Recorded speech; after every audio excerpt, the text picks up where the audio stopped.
Hello नमस्ते सबैजना सन्चै हुनुहुन्छ होला म पनि सन्चै छु। आज चाहिँ म लेगको थाई तथा लेगको एक्सर्साइज गर्न गइरहेको छु।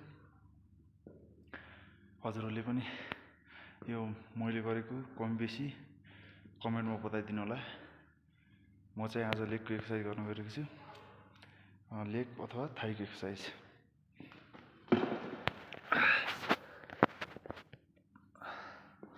पहिलो एक्सर्साइज छ हजुर बारबललाई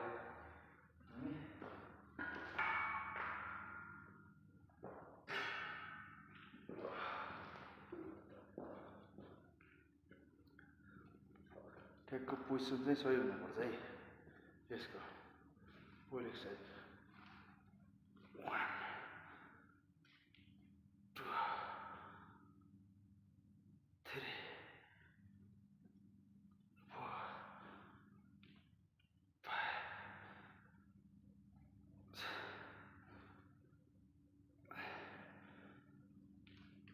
5 यो एक्सर्साइज पनि हजुरहरूले 10 to 12 रेपिटेसन 3 सेट लगाउनु होला है। थाई चाहिँ बन्छ है।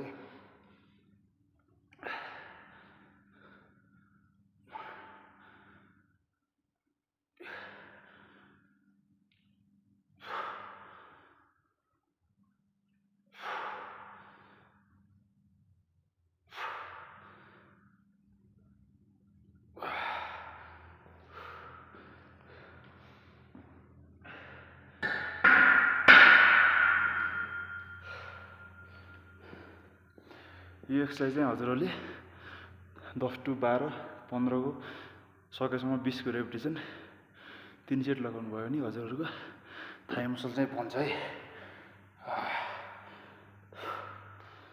अब सेकेन्ड एक्सर्साइज छ। सेकेन्ड एक्सर्साइज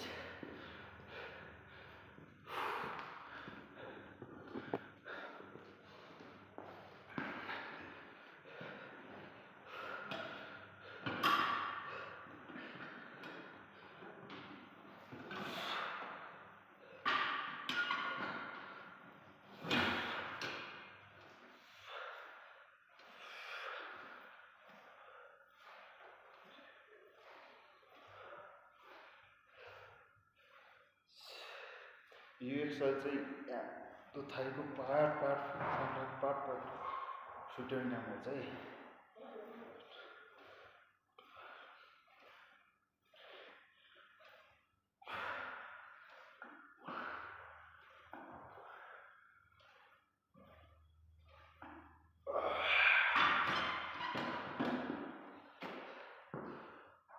यो एक्सर्साइज पनि हजुरहरूले 10 to 12 को रेपिटेसन लगाउनु भयो भने हजुरहरूलाई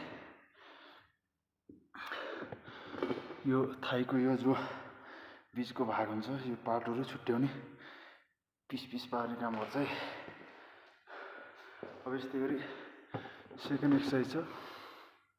थर्ड एक्सर्साइज है सरी।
यो एक्सर्साइज चाहिँ मासु जो हाम्रो यहाँको मासुहरू हुन्छ यसलाई एक ठाउँमा क्लोज गर्ने थाईलाई चाहिँ एकदम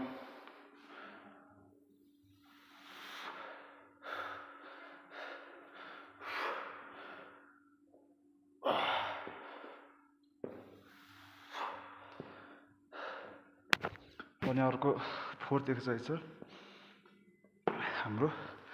फोर्थ एक्सर्साइज हुन्छ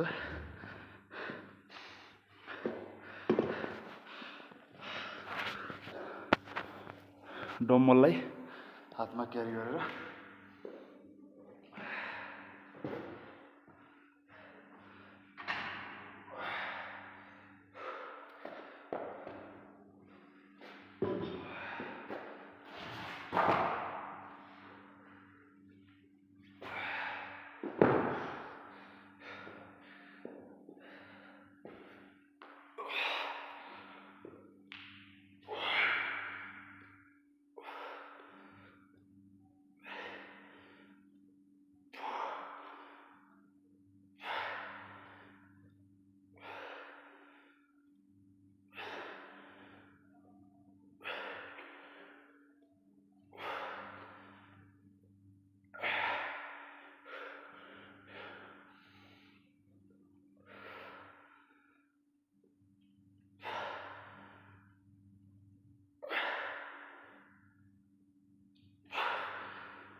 हरेक एक्सर्साइज गरिसकेपछि बिचबिचमा हामीले 15 to 20 सेकेन्डको रेस्ट पनि लिनुपर्छ है,